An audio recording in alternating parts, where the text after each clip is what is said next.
የእናት የሀገር የውሃ መጥፎ የለውም ይላል ስልጤ።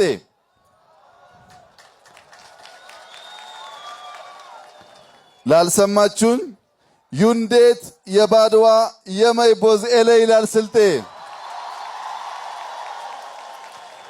በዚህም ምክንያት የእናት ቤታቸውን ያህል ለሀገራቸው ሰላም ለአንድነትና ለሁለንተናዊ ብልጽግና የሚተጉ የስልጤ ትጉ ሰራተኞች በአዲስ አበባ በሁሉም አቅጣጫ ማየት ለኛ ለአዲስ አበባ ነዋሪዎች ብርቅ አይደለም።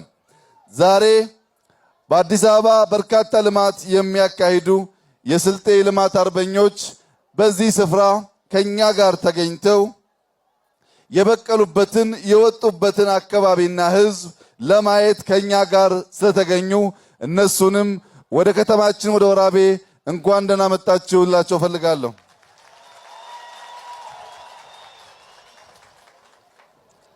አዲሱን ለውጤ ብሎ በመቀበል በመደመር እሳቤ በብልጽግና ጎዳና ለለውጡ ስኬት በመትመም ላይ ካለው የስልጤ ሕዝብ ጋር ከሀገር ሽማግሌዎች ከጋራድና አውጋራዶች ከገበሬዎችና ከሰራተኞች ከመምህራንና ተማሪዎች ከወጣቶችና ከነጋዴዎች ጋር በአንድ ላይ ተሰባስቦ ከፍታን እንጂ ዝቅታን መስበክ አይቻልም።